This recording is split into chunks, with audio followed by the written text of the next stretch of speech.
ایک اور بہت بڑی خبر یہ ہے کہ کل رات ایران نے پاکستان کی فضائی حدود کی خلاف ورزی کی ہے، یو این چارٹر کی خلاف ورزی کی ہے، پاکستان کے اوپر حملہ کر دیا ہے۔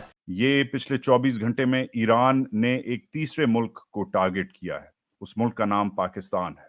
اس سے بہرحال ایک بات اور بھی پتہ چلتی ہے کہ بھارت کا انفلوئنس ایران میں نہ صرف ایران میں ہے بلکہ خلیجی ممالک میں بھی ہے، اور ایک لحاظ سے برج کا کردار ادا کر رہا ہے۔ ایران کا اس وقت دنیا میں بہت بڑا رول ادا کر رہے ہیں ایران۔ اس کا اگر انفلوئنس دیکھا جائے تو جس طریقے سے عراق کے اندر ان کا انفلوئنس ہے، جس طریقے سے ان کا سیریا کے اندر انفلوئنس ہے، پھر لیبنان میں ہے، پھر اس وقت بھی غازہ کی جنگ کی چابیاں ان کے ہاتھ میں ہیں ایرانیوں کے۔ اب اس وقت ڈاکٹر جے شنکر صاحب کا دورہ، اگر کئی لوگ اب اس پہ بھی اسپیکولیٹ کریں گے، اس کے اوپر بھی اپنے مفروضے، اور اس کے اوپر بھی میرے کئی جو اینکر بھائی جان ہیں وہ غصہ کریں گے، کہیں گے جی ڈاکٹر جے شنکر نے ان کو کہا تھا بھئی ادھر بھی میزائل مار دو پاکستان پہ۔ ٹھیک، ہم میں یہ ضرور کہوں گا، میں نے وہ پریس کانفرنس سنی ہے ڈاکٹر جے شنکر صاحب کی اور ایران کے فارن منسٹر کی جو انہوں نے کی ہے، اس کے اندر ڈاکٹر جے شنکر صاحب نے دہشت گردی کا، ٹیررزم کے بارے میں انہوں نے بات کی ہے۔ دیکھیے، ہمارے جو مغربی نیبر ہیں وہ سمجھتے ہیں کہ مشرق میں اتنے الجھے ہوئے ہیں کہ وہ جتنی بدماشی چاہیں ہم سے کر سکتے ہیں اور ہم برادر برادر کرتے رہیں گے۔ بات یہاں پہنچی کہ ایک باقاعدہ بدترین انسرجنسی اس نے پاکستان کے خلاف کی۔ ابھی پاکستان کی ساورینٹی کی، ہماری حاکمیت اعلیٰ کی خلاف ورزی کی گئی ہے۔ 90 کلومیٹر پاکستان کی سرحد کے اندر میزائل سے اٹیک، ڈرون سے اٹیک۔ اگر ہم اس وقت خاموش رہتے ہیں تو اس کا مطلب ہے کہ ایک نیو نارمل سیٹ اپ ہوگا۔ مجھے بتائیے اس واقعے میں اور بالا کوٹ کے واقعے میں کیا فرق ہے؟ سوائے اس کے کہ ایک طرف سے اگر میزائل آئے، حملہ ہو تو ہم کہتے ہیں دشمن نے کیا ہے، دوسری طرف سے آئے کہیں تو ہم کہتے ہیں برادر برادر برادر۔ دیکھیے، کوئی برادر بین الاقوامی تعلقات میں نہیں ہوتا، برادرلی ایکشنز ہوتے ہیں، کوئی دشمن نہیں ہوتا، یعنی دشمنوں کی جیسی کاروائی ہوتی ہے۔ برادر وہ ہے جو برادرلی ایکشن کرے۔ زیغم صاحب، مجھے ایک جملہ کہنے دیجئے گا۔ زیغم صاحب، افغانستان، بھارت، اب ایران، تینوں ممالک سے، تینوں سرحدوں پہ اگر تعلقات ابتر ہیں، چین معاملات کو افہام و تفہیم سے سلجھانے کا کہہ رہا ہے، ہم ان چیلنجز کا کیسے مقابلہ کر سکتے ہیں پھر؟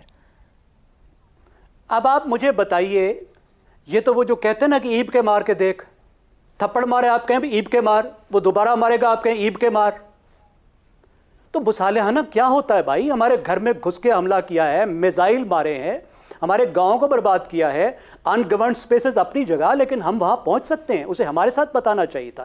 ایک ایسے وقت میں جب کہ پاکستان کی ایران کے ساتھ ایک کنورجنس ڈیولپ ہو رہی تھی، اور دیکھیے پاکستان 50 سال سے سخت ترین دباؤ کے باوجود، ایران جو عرب ملک ہے ان کے ساتھ ہمارا اسٹریٹجک ریلیشن شپ ہے۔ پاکستان کی آدھی جو فارن ایکسچینج ہے وہاں سے آتی ہے، ملینز آف لوگ وہاں سے کام کرتے ہیں، ہمارے دفاعی معاہدے ہیں۔ سخت ترین دباؤ کے باوجود ایران عراق وار کے درمیان میں ہم نیوٹرل رہے، مسلسل نیوٹرل رہنے کی کوشش کی۔ 2015 میں ہمارے جو سعودی دوست ہیں، گلف کے دوست ہیں، ہم سے سخت ناراض ہو گئے، ہم نے یمن میں ان کی مدد نہیں کی، اس لیے کہ ہم ایران سے آپ مکمل ذمہ داری ایران پر رکھ رہے ہیں۔ مجھے دیکھیں، میجرڈ ریسپانس آپ کو جس طریقے سے انہوں نے کیا ہے دینا ہوگا۔ چند ہی گھنٹوں پہلے پرائم منسٹر انوار کاکڑ جو اس وقت سوئٹزرلینڈ میں ڈیووس میں ایک آفیشل ٹور پہ ہیں، ان کی ایرانین فارن منسٹر سے ایکچولی ملاقات ہوئی۔ ایرانی پریس نے ان کی تصویر چند ہی گھنٹوں پہلے شائع کی۔ اس سے اور کنفیوژن ہوتی ہے کہ یا تو پاکستان کے پرائم منسٹر کو پتہ نہیں تھا کہ یہ ہو رہا ہے، یا انہیں پتہ ہے اور وہ پھر بھی ایرانی فارن منسٹر سے مل رہے ہیں، یا تو وہ بہت بڑے بغیرت ہیں اور کہ انہیں پتہ ہے اور وہ پھر بھی ان سے مل رہے ہیں، یا وہ کرائسس مینجمنٹ کر رہے ہیں۔ یہ چار چیزیں ہی ہو سکتی ہیں۔ Either he knew and he still met the Iranian foreign minister, either he didn't know and he met the Iranian foreign minister and the Iranians released those pictures, or either the Pakistanis are collaborating with the Iranians and they know something we don't. خیر، کیونکہ فوج اتنا شفاف ادارہ ہے، اتنا صاف ادارہ ہے، اتنا ٹرانسپیرنٹ ادارہ ہے، آج اس ایشو پہ بات کرنے کی بجائے